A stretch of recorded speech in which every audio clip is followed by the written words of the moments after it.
Hello, and welcome to another edition of Blue Collar Sports Talk. This is a quick rundown of what our show will look like.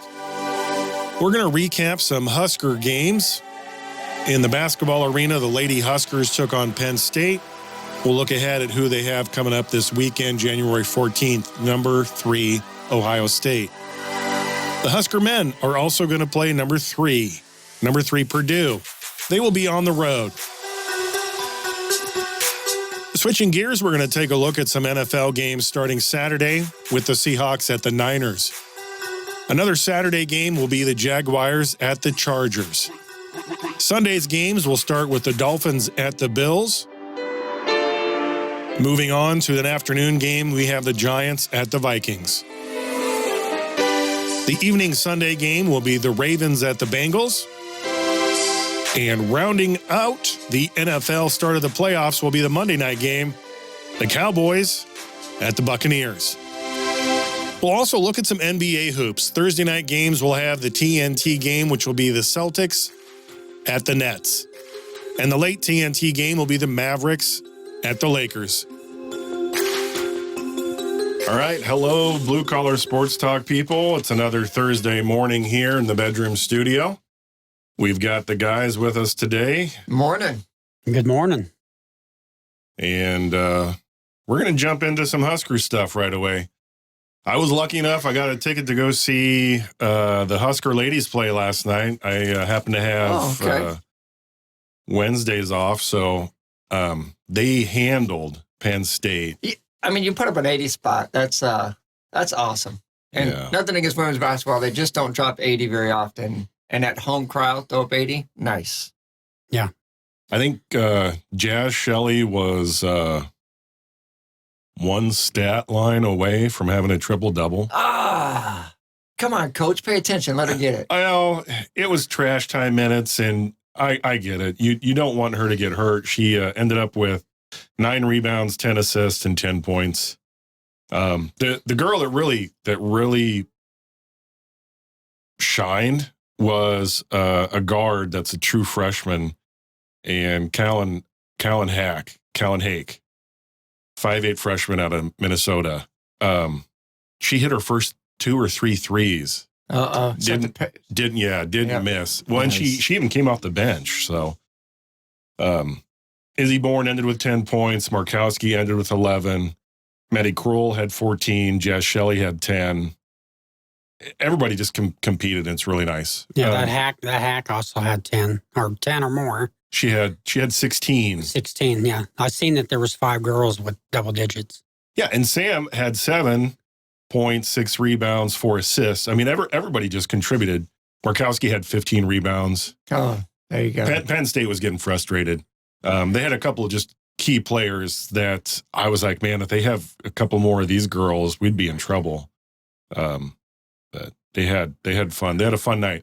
Their next game is on the road. Oh, I'm sorry. Their next game is at home. Right. Their next game is at home. Number 3, Ohio State, this Saturday. I mean, you just snap your 3-game losing streak, get a win against Penn State, and then you get Ohio State next. So yeah, get some rest, girls, eat up, and man, it's going to be a battle. Yeah, number 3, Ohio State. That'll be a great test. I hope we get it done. The men, I just want to say they've got a number 3 matchup. Purdue. Yeah, I just want to go back to the girls. Oh, go ahead. Yeah. Yeah, like James said, they snapped the 3-game losing streak scoring 80 points, but they're going to go play a team that's averaging 87 points a game. So, and Ohio State's one of 3 teams undefeated in women's basketball. So, yeah, it's not going to be easy. No, it won't be easy. I hope they pack the Pinnacle Bank Arena. That was my first time to go into Pinnacle Bank Arena. I've been to Bob Devaney. And this is my first chance to get to Pinnacle Bank. And you liked it, didn't you? Oh, my gosh. What an amazing venue. It is very nice. But as a guy at the that peak right where you go over the hill, as a 50-year-old, man, they could make the aisles a little bit wider, but then they bring the capacity down because it's so tough to get in and out of those seats. But yes, that's all right. Other than that, amazing venue. And if you haven't been to Pinnacle Bank Arena, you should go. I didn't realize Ohio State was averaging 80 a game. 87. Oh my gosh. Yeah. And Ohio State's 17-0. So It looks like they have a girl that just put up 31 points on their win over Illinois, where they eked out a win. It was 87-81. Ohio State eked out a win over Illinois, and one of their players had 31. So for the Huskers, I was glad to see Jazz Shelley have a good game, because the last game on the road, she didn't even score. She threw up a lot of baskets, but didn't even score. So I'm glad to see that. I hope the men playing Purdue on the road have just as good a game as the last time where we took them to overtime. But yeah, back in December, still early in the season, 3-point loss at home. I think this time might be a little different. Purdue's really playing well right now, and we're unfortunately, not. Right? And we're kind of hit or miss. We lost by 26 to Illinois at home, and it's almost like the typical what we're kind of used to as Nebraska fans is once one or two guys are off, no one picks them up. No. It's okay if you score 30 and he's like you said, the ladies had the one girl that just couldn't hit a bucket, but everyone else kind of scored. And the men just don't have that. They feed off each other, which is great. But when that one's not there, it's, man. I know. And the men have, for me, one of the smoothest centers who when we play small, because he's not a tall kid, but that Walker, he is so smooth with his left and right. Derek Walker, he's only 6'9", but they play him at our number 5. You say only 6'9". But right. But when you go up against teams that have a 6'10", a 6'11", a 6'12", right. Purdue 7 foot. Yeah, right. The kid's strong. I don't know. I don't know what the key is to getting the win against number 3 Purdue, since we took them so close at home, but it's going to be tough.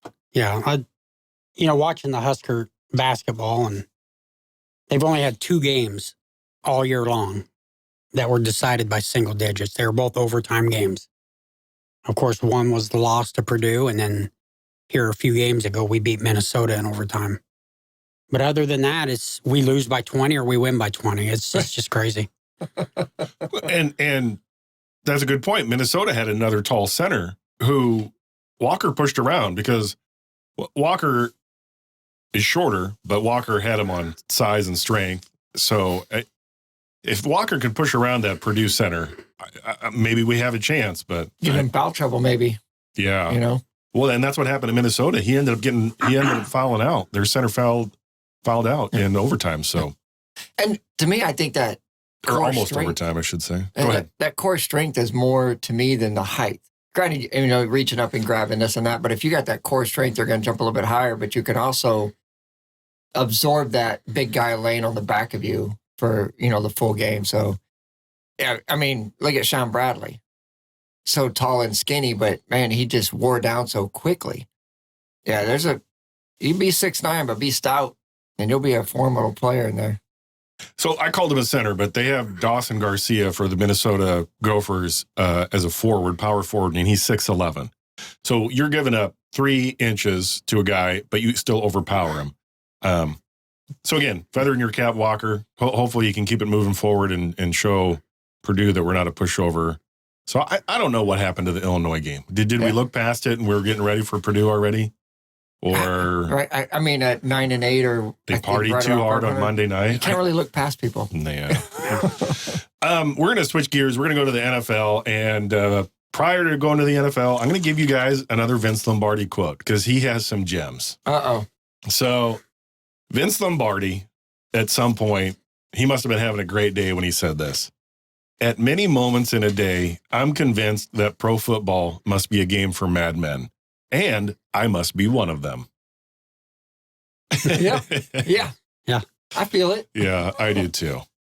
I like to run as fast as I can and have this guy run as fast as he can and see if I can get past him. And, the explosions happen. And back then when they were very little pads and tiny, tiny helmets. So my late father played football in high school, and they didn't have the bar on their helmet. Okay, so he tells me this story about how he was trying to recruit kids to play football, and he grabs their quarterback and it's a tiny little high school, and he's like, so you kids want to play football? And the quarterback is like missing teeth, and his face is all bloodied, and he's like, this is what you'll look like. And that was his speech to try to get people to play. Oh, that was, yeah. I guess a warrior of a man there. Yeah. Do you have the machismo to do it? But I guess shortly after that, they gave the quarterback one bar. Just the one. Right. Saturday games, 3:30, the first one, Seahawks 9-8 somehow snuck in there. At the 49ers, 13-4, just looking strong with Brock Purdy. And Russell Wilson's like, I just left that team and we weren't a playoff team. And Geno Smith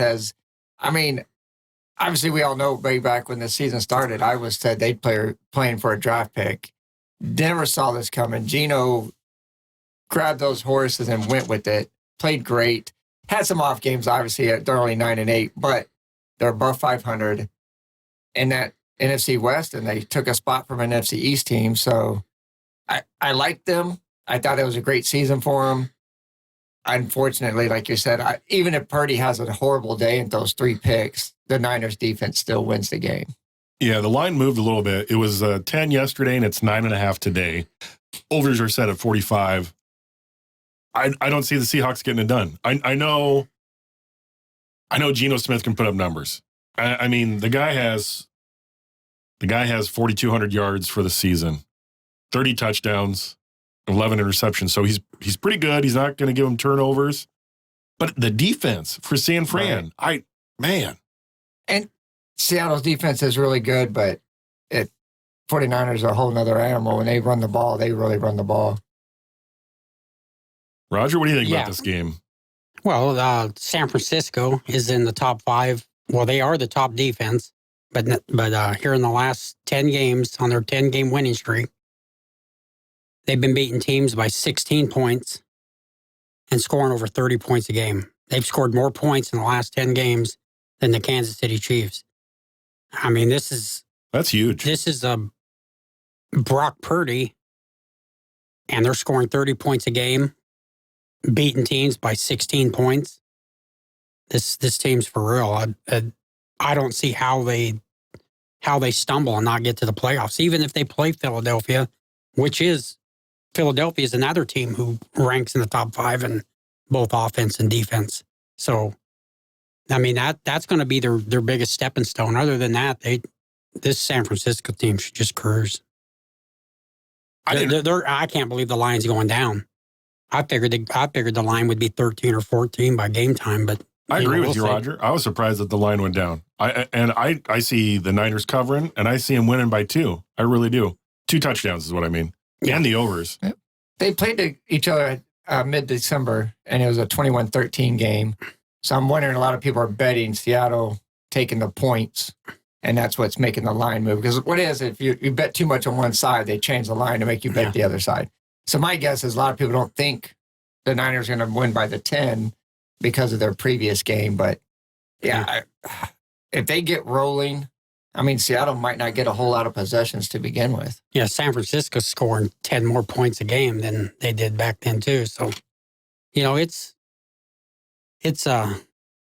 pretty amazing what San Francisco's doing. This Brock Purdy's playing real well. But their running game is Christian McCaffrey's playing good. So think about that. Would they be where they're at today if McCaffrey wouldn't have come over? I don't think so. Because Deebo Samuel's went out too. Yeah. Yeah, but Deebo Samuel's back too. Yeah, he's coming back. But they don't have 13 wins if they didn't make that McCaffrey trade. McCaffrey is questionable. He has bangs and bruises. I mean, I'm guessing everybody on both teams have been banged up. So every game. Yeah. Yeah, I'm definitely taking 49ers, and I think that's an easy cover when they dropped it to 9.5. And I would definitely take a look at those overs, just the way both teams can score. But I don't know. James, I heard Roger saying for sure the 49ers. Are you for sure saying 49ers? Yeah. I don't know about covering, but I do think they win the game. Like you said, if Geno comes in possessed like he has a few games we've seen, and he throws for 320 on these guys, I could see it being a very close, high-scoring game. Because I said the 49ers will probably put up 27-30. And if Seahawks get a couple good touchdowns in there, they can get up 24. Yeah. I don't see Seattle getting 30. So that's what I'm saying. I think it could be a one-score game, but 2 weeks ago, the Raiders Niners win. came in with their backup quarterback, scored 30 on them. So right. See what I'm saying? Yeah. So, but in my mind, they've seen each other within the last 35 days. Yep. And they only let Geno have 1 touchdown, 13 points. He did somehow manage 238 yards, 31 completions out of 44 attempts. Conversely, Brock Purdy only needed 26 attempts, completed 17 of them, and had 2 touchdowns. McCaffrey had 108 yards, and I think the main factor was Seahawks don't have a running game to mix it up. Right. That, when I you think throw hurt them 40 a lot. plus, when you throw 40 plus times, you don't have a running game. Nope. And you're done. Losing Penny really hurt them. Yeah. The late game on Saturday, we'll move on to that, is the Jaguars also at 9-8 at the Chargers 10-7. I don't know. Yesterday they had the Chargers at 2. Let's see, 2-point favorite. Oh, it went up to 2.5. I don't know, man. This is a 50-50 game. What do you think, Roger? well, in week 3, which was a long time ago, and everything's changed since then, but the Jaguars beat them 38-10. And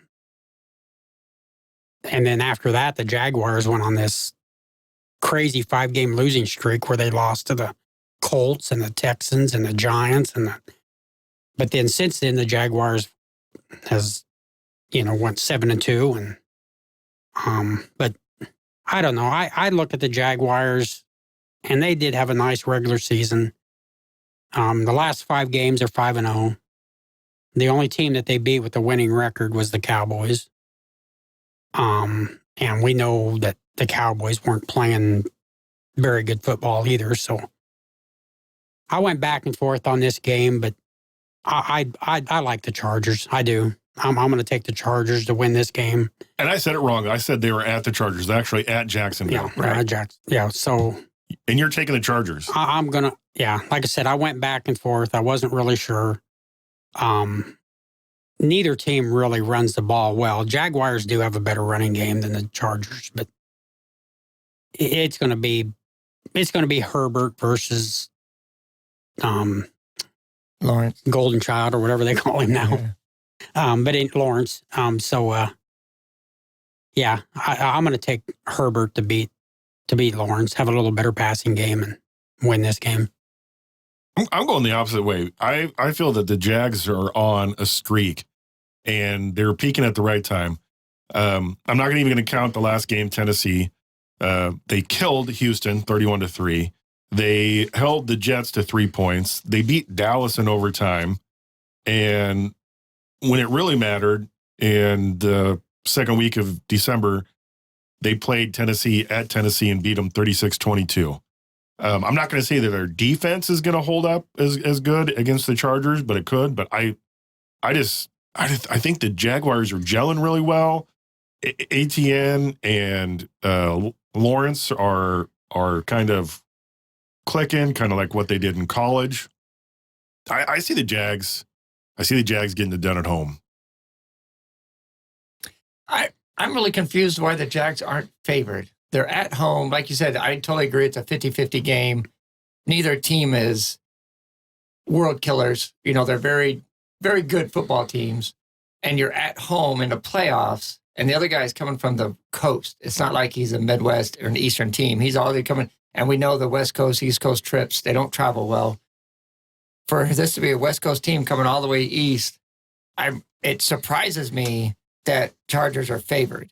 But I'm with Roger on this one. I really like San Diego. I'm sorry, the LA Chargers. I really like the Chargers. Listen, I'm a huge Herbert fan. Isn't that tough when they change teams all the time? Man. I mean, Vegas, Oakland, St. LA, Louis. St. Louis. Come on, guys. Yeah. And teams just don't work in LA, but that's a different subject. I think the Chargers are getting healthy. That last game against Denver, they sat people late in that second half, get on rest. They rested some defensive players, so they're coming in healthier. I think Chargers, again, like we just said with Seattle, they really do not have a running game, so it is on Herbert's shoulders, but he's got some good pass catchers out there. But, like, you can't deny that Jacksonville is playing really good football, but I'm going to take the Chargers to win this one on the road. To me, it's an upset, but Vegas says otherwise, so I guess it'll be just a win. Okay, so I think it's really close rushing. You have Eckler, who left or didn't get signed by the Rams, and for the season, he's got a great season, 915 yards. And ATN, 1,100. So I feel that their running game is really close. Their passing is really close. Herbert has more yards at 4,700 for the season. Lawrence is at 4,100. And they're both tied at the same 25 TDs on the year. Herbert has 2 more interceptions. And I think that's what it's going to come down to. I think the Jags pressure Herbert once and they get a pick, and that's the changer. Yeah, that's the game changer. So that's why I'm going with the Jags. I think Vegas knows it's going to be close. They have it at 2.5. Right, yeah. So, yeah. Okay, so you guys both took the Chargers. I am the lone wolf with taking the Jags. Moving on to Sunday's games. We have a noon game. We have the Dolphins, 9-8. They have a huge task ahead of them with the Bills, 13-3. They're dedicating this playoffs to, we know who. And the Bills are 13-3. Yesterday, when I checked the line, it was 13. It stayed at 13, and overs are 43.5. Yeah. I don't see the Dolphins getting out of here without 3 more injuries to their team. I think the Bills just rough them up and prove that they're one of the best in the AFC. It's an easy pick. So, obviously, everything could go wrong. Tua is going to be out. Their starting run back has a broken thumb, so he's not going to be able to carry the ball 20, 25 times. Their defense is decent, but the Bills have played them and seen them. Yeah, to me, it's Bills. Roger? Yeah, same here. Miami's just a terrible team. They might be the worst team going into the playoffs. Oh, yeah. They limped into the playoffs with an 11-6 win over the Jets. But the Jets were playing just about as bad as you could play. And now they're facing this Buffalo team who in the AFC, in all of football, they rank second offensively, only behind the Chiefs, and 6th in total defense. So again, just like San Francisco and the Philadelphia Eagles, Buffalo is one of them teams that rank in the top 6 in both categories. This game's going to... I don't know if they'll hit 43.5 because I don't know if Miami can even score. But, yeah, I think Buffalo wins this game by 20-plus points. The only reason I think it hits the overs is I feel Buffalo is going to score at least 30, 35 points. And even if Miami gets 2 field goals, that's 6 points. So, yeah, Roger makes a great point, which gives you at the 41 mark. So, if I'm throwing my money down, I would take Bills and the unders on this game. Yeah, I definitely think the Bills cover. I mean, I'm not a big on the point spread thing, but yeah, again, does Dolphins even make it to 10 points at all? Unless it's a pick 6, which we all know Allen every once in a while is good for a good interception at the wrong time, but it won't be enough to cost them the game, but it could cost somebody a bet down the line when they don't cover the spread. But I definitely see Bills covering easy. Okay. Bills unders is what I said. Everybody else picked the Bills. We'll see. Do the Bills use this momentum all the way to the Super Bowl? I don't see it. I don't see them getting past the Chiefs. I like Cincinnati a lot, too. I do, too. Yeah. I mean, Cincinnati is really mad on how they didn't even get to finish that game. Yep. I know that they, on the sideline, decided, hey, let's not play. But after the fact, Zach is really mad at how they decided everything with a coin flip. So yeah. Everybody talks about who got screwed on this. Cincinnati, from start to finish, was totally screwed on this whole situation. So, yeah, they're going to play with a chip on their shoulders. The Bills, I think, can ride the momentum of, Hamlin's thing, but I think the emotion will run out before they can get it all finished and said and done in the Super Bowl. Moving on to the Sunday 3:30 game, we have Giants, 9-7-1. First-year coach at the Minnesota Vikings, 13-4. Overs are 48, and Vikings are favored by 3. What do you think about this, guys? Well, both these teams qualified for the playoffs, even though they have negative point differentials. Minnesota won 13 games this year and gave up more points than they scored. That's a pretty remarkable stat. Their differential was worse than the Bears and the Texans, by the way, the 2 worst teams in football. Yeah. The Minnesota's differential is worse than both of those teams. Yeah. It's crazy. 13 wins and you got a negative point differential.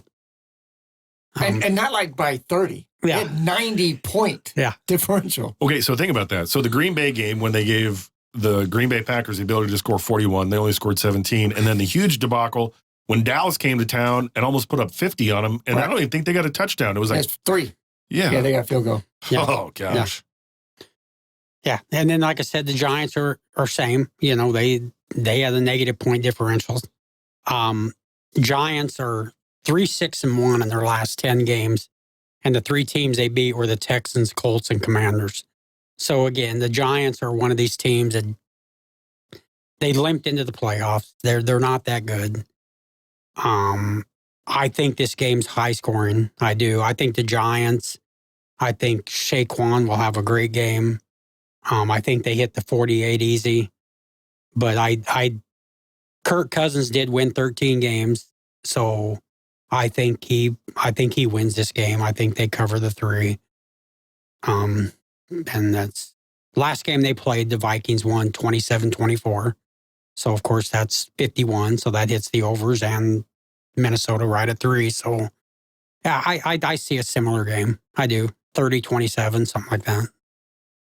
I see a similar game, and I'm going to flip it. I think the Giants take the game that they lost by 3 against the Vikings a few short weeks ago, and they figure out how to do it. They game plan on this is what we didn't do. This is what we need to do against the Vikings.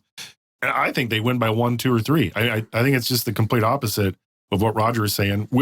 And again, when it's 2.5 or 3, it's a coin flip. Whoever has the ball last, maybe. I'm going Giants. I know Roger went Vikings, and as a Vikings fan, it pains me to say that the Giants can come into your dome and beat you, but I think they have the ability to do it. Yeah, and I 100% agree with you, Darrell. Obviously, I've talked time with the Giants, for a few weeks now. And as a Cowboys fan, I'm worried about this team in the future. This first-year coach came in, didn't have a whole lot handed to him from previous staffs. So he pretty much has the same thing. He has a receiving core that can anyone name a receiver that Daniel Jones throws the balls to? You can name Daniel Jones and Saquon Barkley in offense. Other than that, I have no idea who these guys are. Their secondary's been playing with second and third string guys for 3 and 4 weeks now. And like I said, they limped in. But they did battle Minnesota to the very end and made them kick a 61-yard field goal to win that game, or else it was going to go to overtime, and who knows who would have won. So to even hold them to not even get a legit field goal, it was a 61-yarder. They tied them in the second half, both scored 17 points. So to me, the Giants have the better rushing attack, rushed for 120+. And in that game, Minnesota didn't even rush for 100 yards. And they have Dalvin Cook, who to me is one of the best running backs in the league. So there's a problem on the Minnesota offensive staff side of game planning. 100% it's playoffs. It's run the ball. Daniel Jones, to me, has played great, seeing what he's had to work with. And guys that are tested when they come in at a time like this, everyone's got to step up. Minnesota, I think, like you said, that negative 91 is going to rear its head. I'm not saying it's a blowout, but I definitely have the Giants winning, and they might be the Eli Manning when they went through as a wild card and beat Brady in the Super Bowl. And everybody's like, this Giants team is so bad, they can't win. Eli is a terrible quarterback. And next thing, they just won one. Nothing spectacular. But I think this Giants team, if they win this game, going to next week, I think the Giants put some wins together, and I got Giants this weekend. They're evenly matched. Where one team has deficiencies just by a little bit, the other team has deficiencies on the other side. And what I mean is Kirk Cousins has attempted 643 passes this year. Daniel Jones is almost 200 less at 472. But Saquon Barkley had 295 carries. All right. Dalvin Cook had 264 carries. So each team has good players on both sides. And the stat that really jumped out to me was Minnesota Vikings one receiver has 128 receptions, 1,800 yards. Jefferson. Oh, yeah. He's probably the best receiver. He probably passed Cooper Kupp this year. But on the other side, the Giants' highest receiver in yards, 724. Yeah. Exactly. He has been through a ringer of different receivers. Yeah, and I'm not going to change my pick. I'll still stick with Minnesota, but I think it's a great pick. You could definitely do it. But the running game definitely favors the Giants because I think Saquon's going to have a great game. And Daniel Jones also rushes for about 50 yards himself a game. So he's got like 700 and something yards rushing. Not quite 50 a game, but, he runs the ball well. So, I mean, I could see the Giants beating them. I really can because I think Saquon will step up. So, but no, I'm going to stick with my pick, Minnesota. I think Kirk Cousins gets it done. Late in the game. So, yeah, we could see another video of him wearing the chain and dancing shirtless. Right. Yeah. I can't wait for that. Late game, Sunday, 7:15. Ravens. Do the Ravens have a quarterback issue at 10-7? At the Bengals, 12-4. Yesterday, the Bengals were favored by 7. It went up to 9. And the overs went down. The overs yesterday were 41.5, and they went down to 40.5. That sounds to me like Lamar's not playing. Yeah, the last I saw this morning before I came over, Lamar is still listed as questionable because, like I said, the team believes he's good enough to play, and he's saying he's not. Yeah, he didn't practice. I don't see him playing at all this weekend. I don't see Lamar playing at all, and even if they get to the next 2 rounds, I don't see Lamar coming back. Yeah.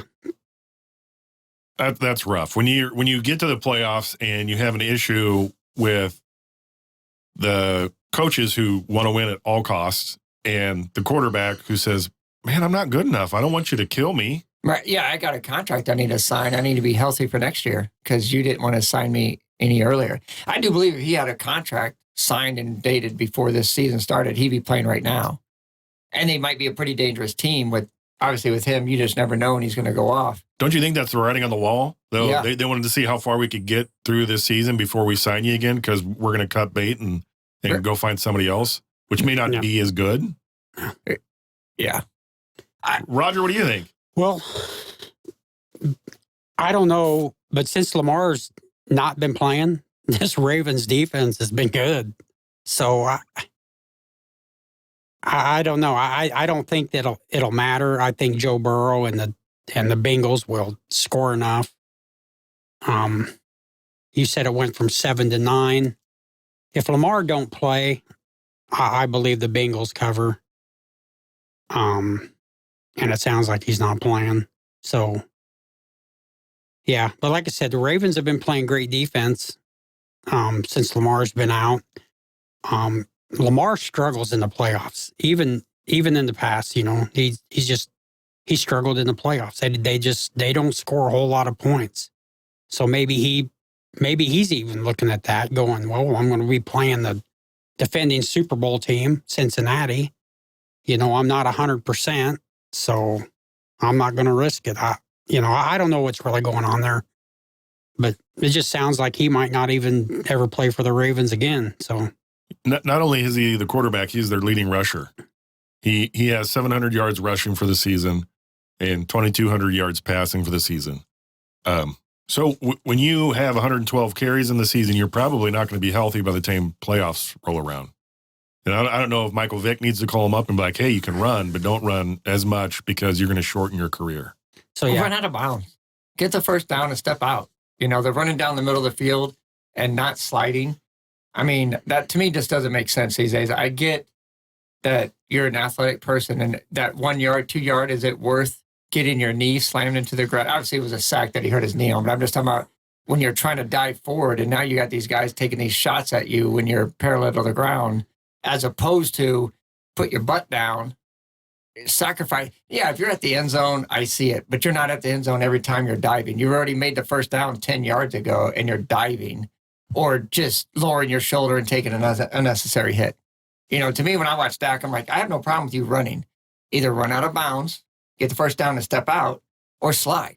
Because, yeah, quarterbacks in the league are hard to find to begin with. You know, ask the Texans and the Bears. You know, it's not easy. So, yeah, to me, Lamar, I know that's part of his game, but you can add to your game by sliding or just running out of bounds and getting ready for the next play. Okay, so Lamar is averaging 6.8 yards a carry. Okay, and he has 764 yards in the season rushing. Joe Mixon for the Bengals has carried it 210 yards for 814 yards. I'm sorry, 210 carries and gained 814 yards. Yeah. If anything needs to improve on the Cincinnati, obviously we're all picking Cincinnati, is their running game. Joe's playing really good, but overall rushing on the Cincinnati, they're only averaging 95 yards a game. Joe's throwing it to whoever. He has 2 receivers over 1,000 yards, which is nice. Another guy's over 700.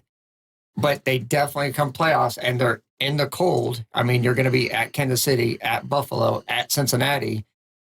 You need to be able to run the ball in that weather. So, yeah, I really like Cincinnati in these playoffs. They got to get that running game clicking, though. They might want to draft a running back come next season. Yeah, the Ravens have issues, and it's not just the quarterback. No, right. Monday night's game. James, I'm going to let you introduce the Monday night's game. Oh, man. And sadly, I'm just not excited. You got Cowboys at Bucks. And one of the things I saw coming out of this right away was the Cowboy fans saying that the NFL is trying to screw the Cowboys by having them play on Monday night. So if they win, it'd be a short week. Well, newsflash, you clowns, whoever plays on Monday night, if they win, it might be a short week. So if the Bucks win, they're on a short week, so they're screwing the Bucks. If you put the Minnesota Giants game on Monday night, whoever wins is going to play Sunday, might be a short week. You just got, the problem with the Cowboys are everybody wants to watch them. It's all about ratings. And so guess what? You get put on Monday Night Football. I'm not a fan of making an excuse before you ever even go to the game. Thank you. Why are you saying, hey, what happens after the game? No. How about you focus on the game? Give me an excuse before the game? Because I don't like it. By the way, you've lost to the Tampa Bay Bucks the last 2 times you played them. You've never beat Tom Brady. And you just got your butt handed to you by a team that didn't even play anybody. There was a rookie quarterback, a no-name running back. Half the defensive line wasn't even in there. So, and, not to mention the secondary. And you managed 7, or actually 6 because you missed the extra point. You got 6 points. So, again, somebody did show me a stat. My nephew showed me a stat that the Cowboys lost a game 1-2, lost a game 1-4. They've already lost a game and 1-2. Now they lost a game again. So they're on pace if they keep that trend to win 4 in a row, which would be the Super Bowl. I don't like that. I don't know if that's some kind of secret thing. I'm not really excited. Cowboys, by all means, has the talent on this team, but the last few games with Brady and this team, Bucs team, has been amazing.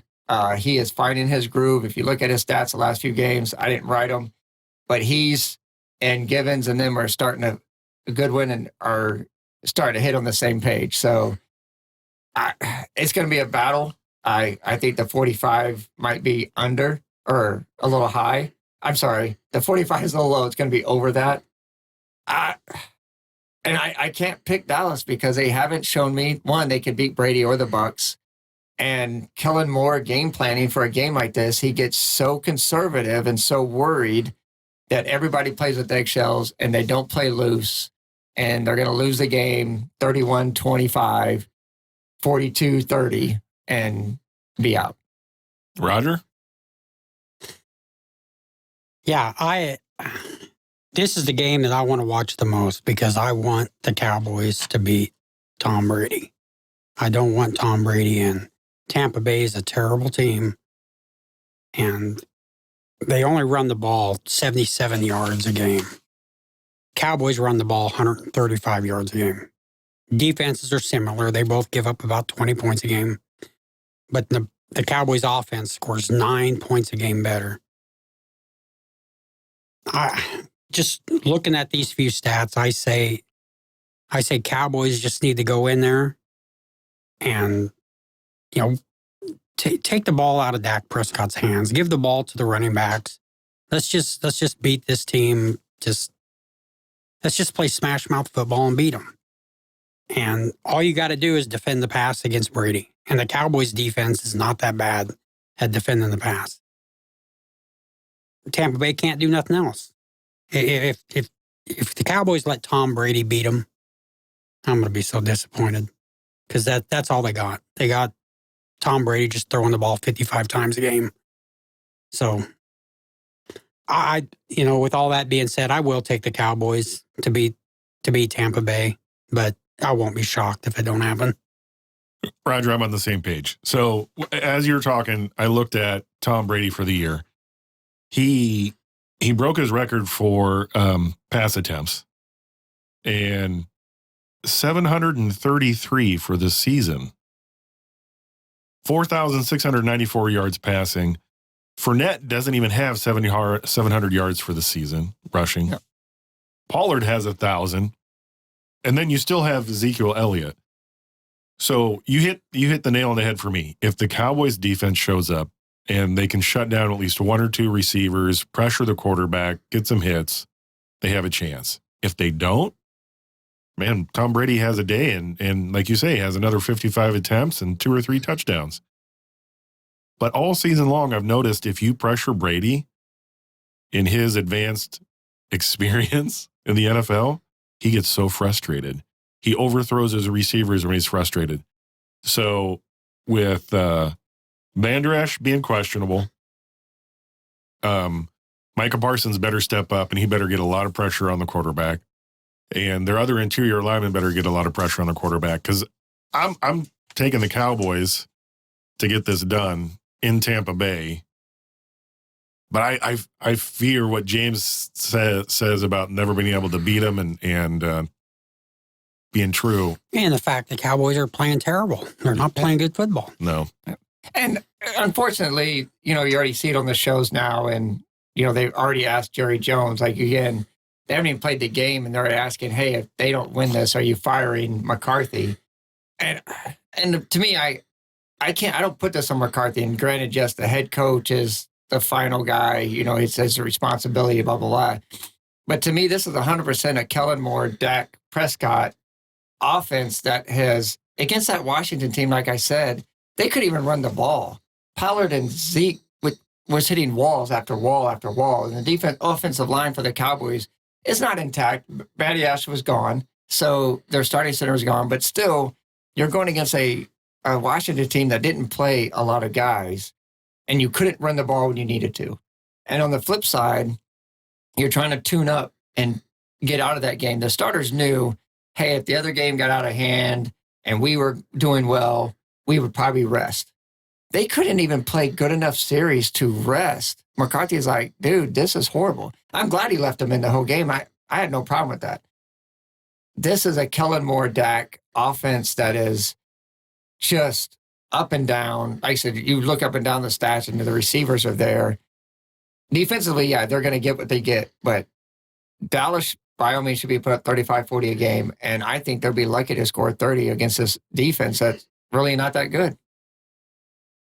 I hope they take some of the stuff that they learned along the way on how they beat the Eagles and look at the game where they lost to the Jaguars and what they need to do and how they need to finish a game. If they don't, man, Brady's going to have like 4 or 5 touchdowns and just make them look silly, stupid, silly. Before we go after football, I say congrats to my nephew, Cody, won his fantasy football league. Heck yeah. Yeah, right at the very end, it was a close. So it kind of had me look at the fantasy football. The sleepers this year, the 2 of the biggest sleepers in fantasy football, depending on your point system, of course, Jared Goff and Daniel Jones. Daniel Jones was scooped off that waiver wire so fast. Not a lot of amazing stats, but he did turn the ball over and threw some touchdowns. Then you have the most consistent, which obviously it was Mahomes, Kelsey, and Jacobs. Mahomes being the most consistent, but he's a quarterback. The surprise of me of that was Jacobs, Josh Jacobs. I think he did lead the league in rushing on a Raiders team that blew lead after lead after lead. I mean, 5-6 times they blew double-digit leads. Well, don't you have to feel for him and Devontae Adams? Yeah, 100%. They carried the team, and they still didn't even get a winning record. Yeah, you weren't even sniffing the playoffs. And then, so your most disappointing, and the guy that they told everybody told you to draft would be Jonathan Taylor, Heap or Atlanta's tight end from Florida. Pitts. And, oh my gosh, I can't think of the other one. Oh, Russell Wilson. Oh, gosh, what a turd. So, you're going into the season, everybody's like, oh, Russell Wilson's going to turn Denver around. Jonathan Taylor tops in the leagues in rushing, and Pitts in Atlanta. So Pitts had the excuse because they became a running team. Atlanta really didn't have a quarterback. They ran the ball a lot more. So Pitts, I gave a bye. Taylor had Pitts also got injured. Yes. Yeah. No. And Taylor had a few injuries and not on a very good team with no quarterback. But Russell Wilson handled the ball every snap, had his control every snap. And if you were a fantasy, especially a Denver fan, and you drafted Russell Wilson, I'm pretty sure you didn't win your league unless you grabbed Daniel Jones on the waiver wire. No. So, when you look at those names, you're like, oh my.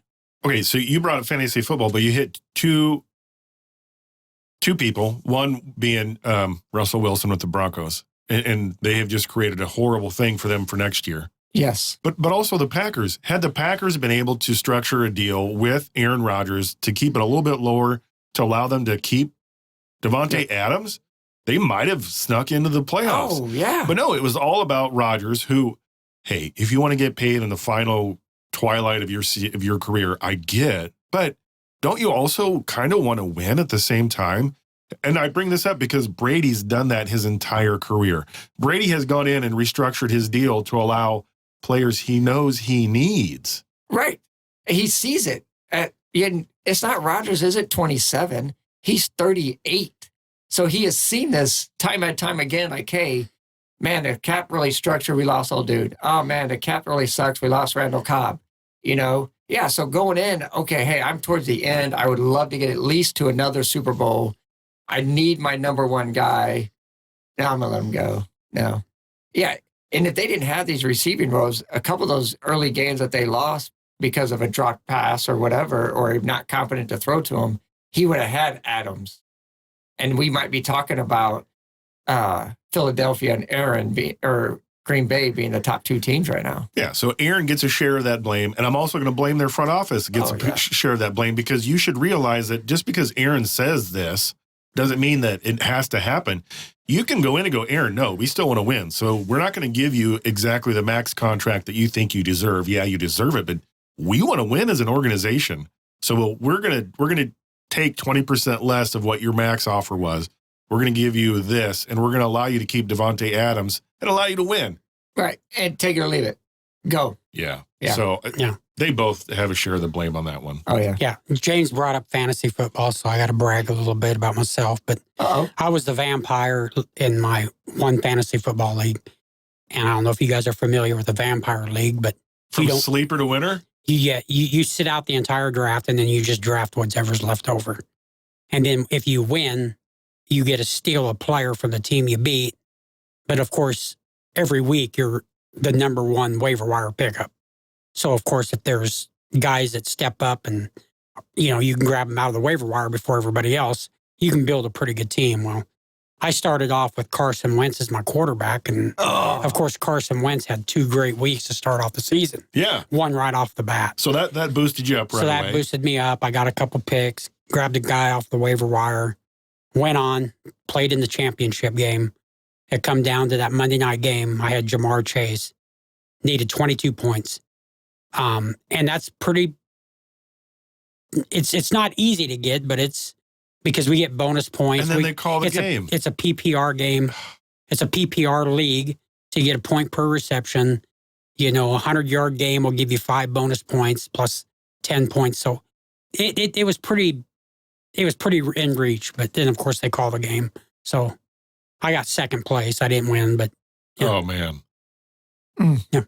That's rough. I never even thought about that. Okay, so I don't play fantasy football, but I never even thought about that. So you call a game, and you needed that game to get your points. Oh man, Yep. That messed up a lot of stuff. And then week 18, Jamar Chase, guess how many points he got? 22. So I text him. I'm like, we actually tied. Right. Just saying. By the way. Right. That's crazy. We're going to move on to the basketball arena, the NBA. Today's Thursday, and Thursday games are on TNT, which I think is pretty cool because I love those TNT guys with Shaq and Charles and Kenny. Oh, Charles. Yeah, I'm sure there are people out there that just watch the pregame, and as soon as basketball starts, they turn it. Right.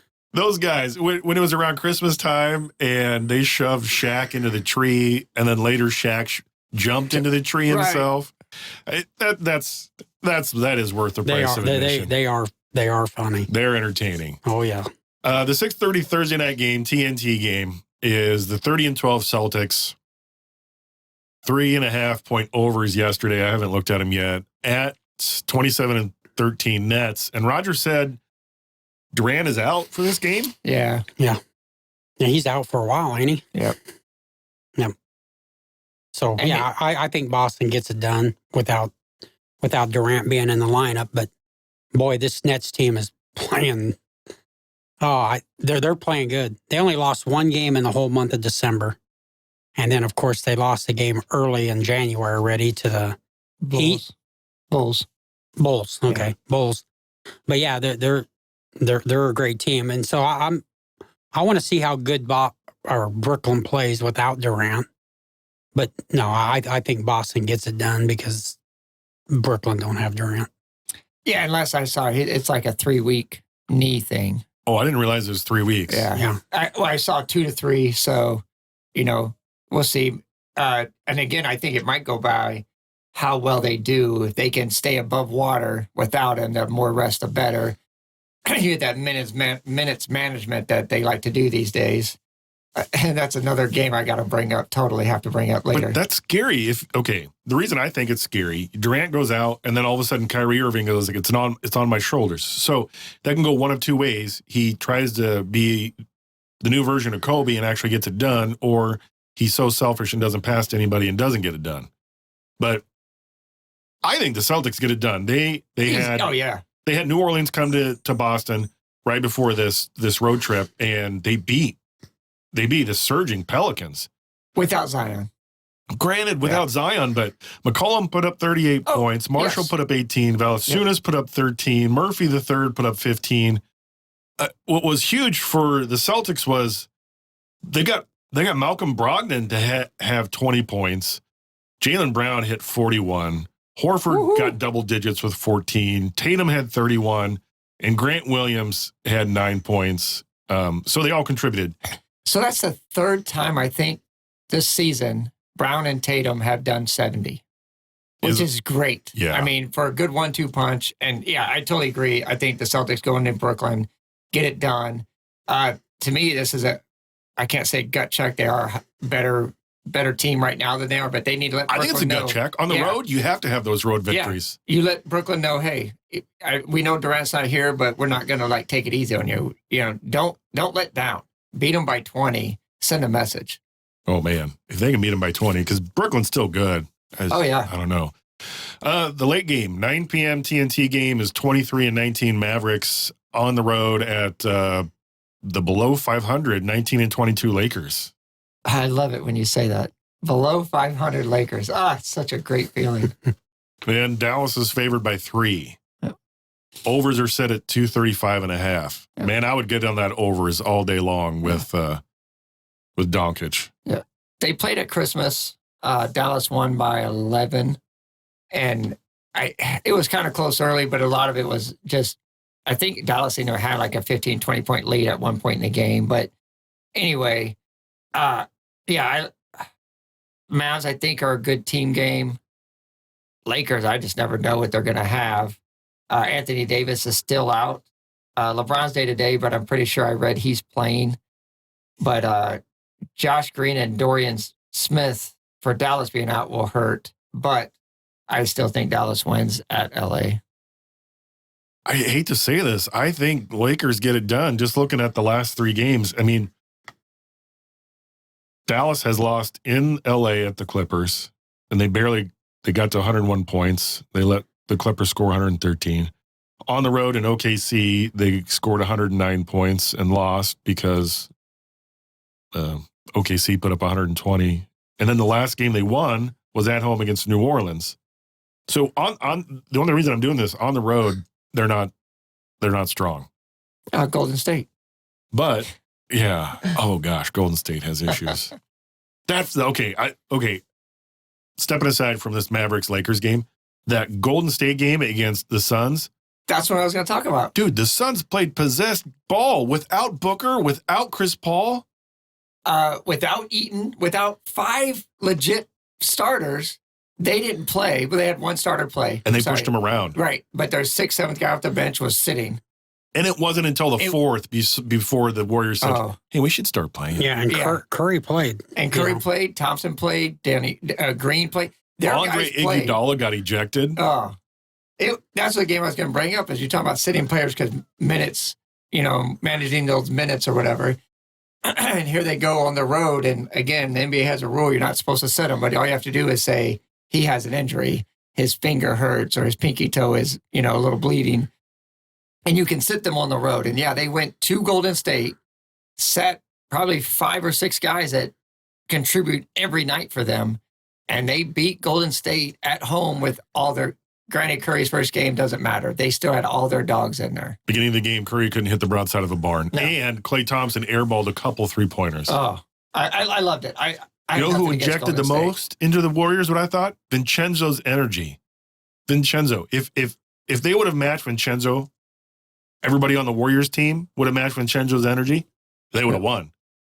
It might have been Golden State when they saw those guys were sitting. We're like, oh, okay, good, easy way to get back into it. Let Curry will win this easy. And then those guys just kept running up and down the court. They're like, wait.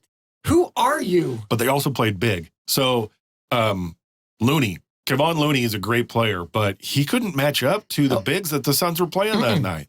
That was a fun game to watch. Oh, man, I loved it. I love that game. Okay, Mavericks, Lakers. Yeah, I'm taking the Lakers at home. I want Dallas to win. I really do. And maybe since they already played the Clippers in this arena, they're acclimated. They've got the off-road or the on-road jitters thing out of the way. But they're not that great on the road. They're 23-19. They're barely above 500. Yeah, I'll take the Lakers too. I don't know much about either team, except I did look at the standings, and Dallas Mavericks are a couple games above 500. 23-19. Yeah, 4 games above 500. So, but they've lost their last 2. So if you're thinking like a gambler, well, they're due. But yeah, they're also still on the road. But yeah, I don't know if LeBron James is playing or not. Like I said, I saw he was day-to-day too, but Anthony Davis is out. LeBron James is playing good basketball. He really is. He is. He just needs to quit shooting that 3-pointer. He can't make them, so I don't know why he keeps shooting them. But great point. If LeBron is sitting, Dallas all day long, I change it. Right. Because the report that I'm reading is it's day to day, so he's questionable. Yeah. Who knows? If LeBron sits, Dallas all day long. If he plays, that's where I think the Lakers get it done, and they frustrate Doncic. Yeah. I still like Dallas in it. Like you said, I think they've been on the road a little bit, kind of time for them to get back in that groove. And Lakers do not play very good D. So yeah, I'm going to stick with Dallas. Yeah. Yeah, we're at the halfway point. Most teams played about 41, 42 games. And I know I said in the weeks prior that I liked Luka Doncic as the MVP, but the Mavericks ain't winning too many games. I don't know if they want to give the MVP to a 500 team or a team barely above 500. But, I started looking at some other guys, and it just seems to me like Joker. A lot of people are getting injured. I thought, well, Kevin Durant's got Brooklyn playing good. Maybe he'll move up. But now he's injured. Zion got injured. Jokic. So, yeah. Joker. Yeah. Yeah. Yeah, I mean, he's won what? Has he won 2? Yeah, he's won 2. And Yeah. to me, right now, you Yeah. put him on any team in NBA, they're already 10 wins better. I'm like, okay, well, I'm going to start looking at guys who played 40 games, guys who haven't sat much. And Jason Tatum was one of them. Yep. I think he's played 40 games, averaging over 30 points a game. There's 5 guys in the league averaging 30 points a game. So, maybe Tatum will be the guy. Who knows? Like I said, it's halfway through the season.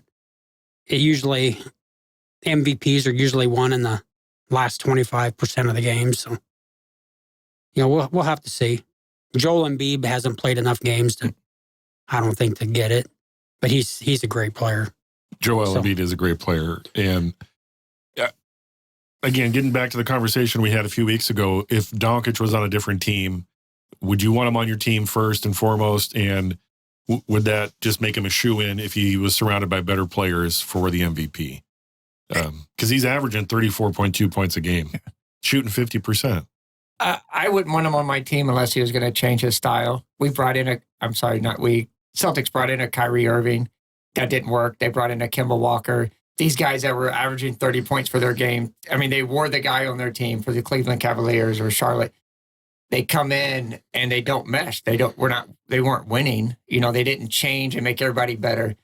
Luka would have to come in, even if he went down to 24 points a game, but he was doing the 8-9 assists because he was drawing so much attention, dishing it over. Because obviously you're going to lose Tatum or Brown, right? So say they lose Brown. You got Luka and Tatum in there with Horford and them guys. You still have to be a team player.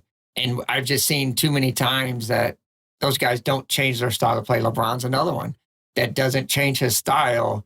Hey, dude, I'm going to get my 45 shots. You guys try to get yours in between there and see if we can win this.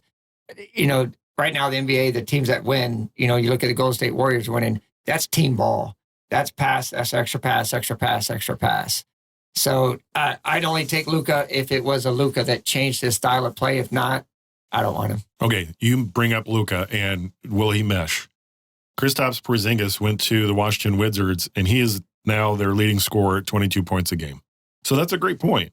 Right. Kristaps and him couldn't coexist, and that's why they got rid of him. So, and he's a good big man, really good big man. And also, Roger made a great point. It's midway season, and you don't win the MVP until you get to this halfway point, and it's the back half that you show what's done. So, final thoughts, gentlemen. This is the time of the ball game where we go and rally around everybody's final thoughts. So, I got one more in the NBA. Hats off to the Heat. They played OKC the other night, 40 for 40 from the free throw line.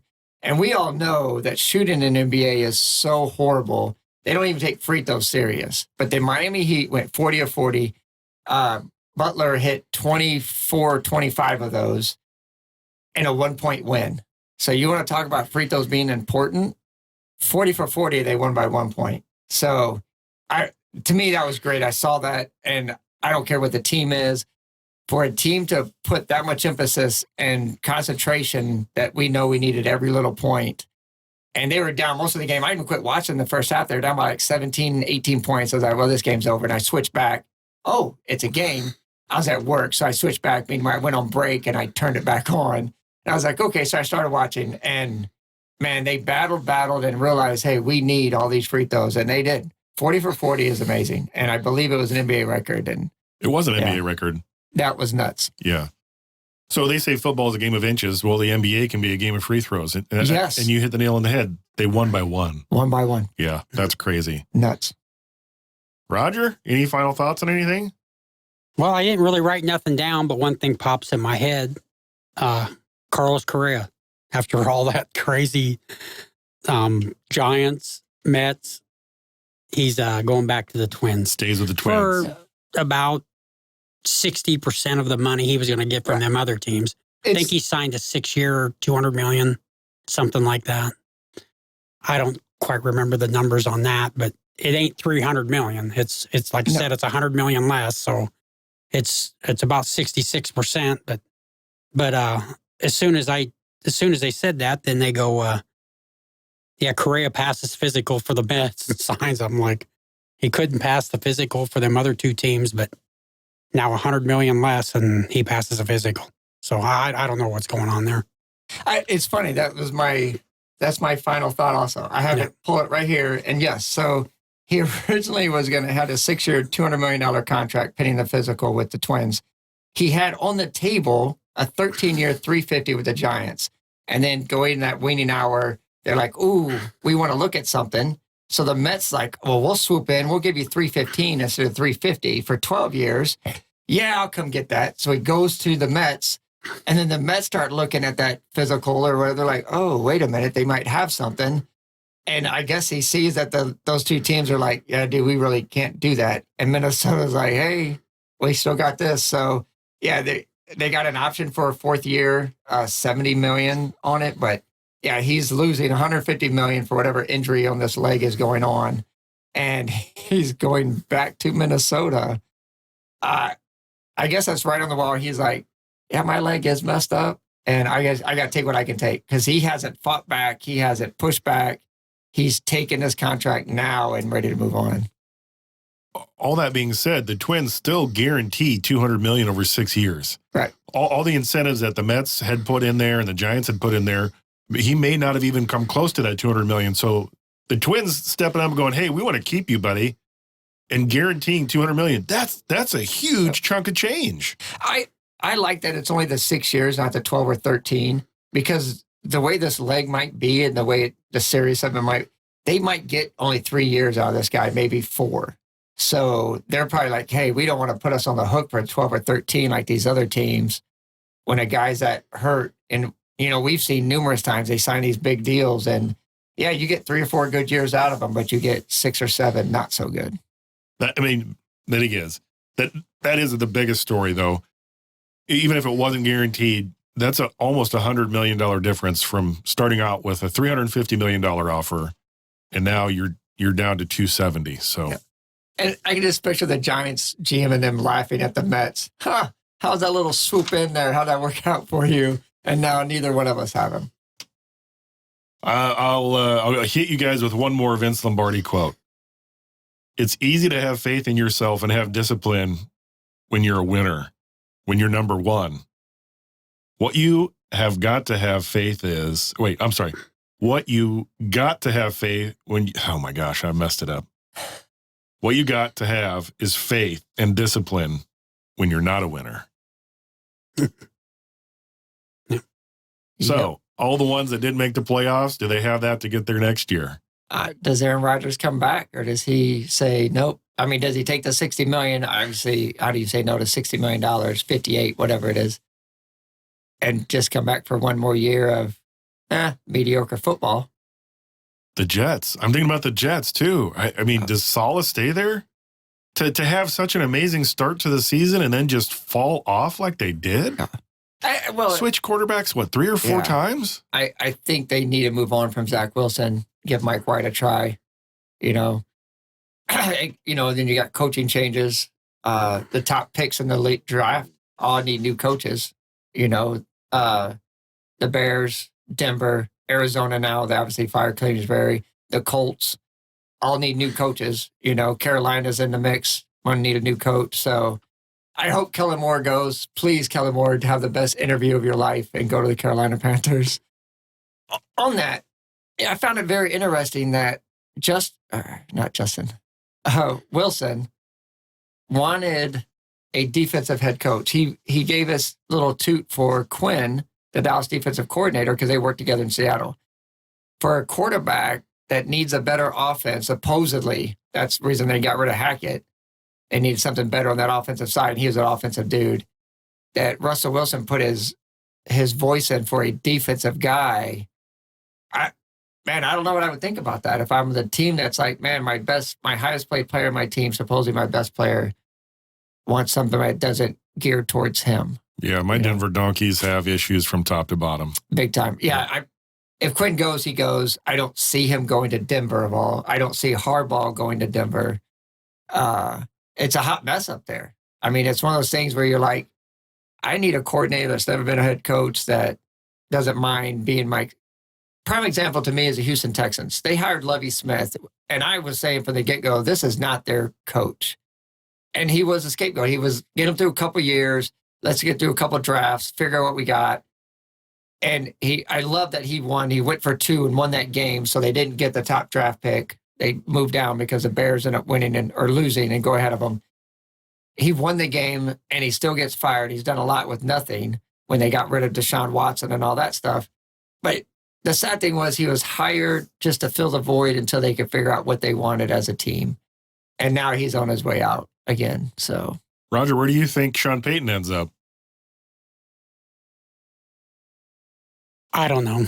I really don't. I know there's been a lot of talk about Sean Payton returning to football next year. I guess, I don't know. The Cowboys is the one team that everybody's kind of directing them towards, but I don't think the Cowboys fire McCarthy, so I'm not sure where he goes. Arizona. So the owner of the Cowboys has always lied about, oh, hey, you're going to get rid of your coach? No. So you make an interesting case for the Cowboys owner saying, no, McCarthy doesn't go anywhere. But if Sean Payton's available, I'd fire McCarthy and bring in Sean Payton every day. Yeah. Well, Arizona's already fired Kingsbury, and Dallas is in the playoffs. So, if Sean Payton's that big of a target, then maybe somebody needs to start talking to him now. So, but you have to give up a first and second round pick. Whoever wants Sean Payton, and that's why I don't think the Cowboys grab him, is I don't think Jerry's going to give up picks like that for Sean. And the Broncos don't have him because they gave him all away for Russell Crappy Wilson. Who gets these picks? The Saints. The Saints. Because he was still under contract. He's still with them. Right. So any team, I'm doing the reading and stuff, the NFL said they still had to contact, they have to go through the Saints to get through Payton. And the Saints are going to be compensated. So normally, I think, was it Gruden that went to the Raiders, got a first round or some picks. But the last I heard was a first and second round pick if you want Sean Payton from the Saints. So why is he not coaching the Saints, or why didn't he coach them this year? Because he wanted to retired. Step away. Yeah, he said, he's still under contract. Enough. All right. But it's the same thing as a player. You can't be under contract, retire, and then jump to another team because the other team's still enjoying. Of course. Yeah, same thing. I just didn't know the whole story on the Sean Payton. And I'm not to disagree with you, Darrell, but that McCarthy, Payton, if you put their stats on the same thing, they're the same coach. They are. They both had a Hall of Fame quarterback. They won 1 Super Bowl. They won a lot of regular season games. But he was better at beating Green Bay. Right. They just couldn't get it done at the end. So to me, you had Drew Brees, you had Aaron Rodgers, you won a lot of division titles. You still have 1 Super Bowl appearance. Not just you didn't get there and lose a few times. You got there once. Granted, you won. That's it. So to me, I don't think Sean Payton's an upgrade. It's a lateral move, if anything. So if you're moving on from McCarthy to Payton, to me, if I'm McCarthy, I'm telling Jerry, if you want this team better, get rid of Kellen Moore.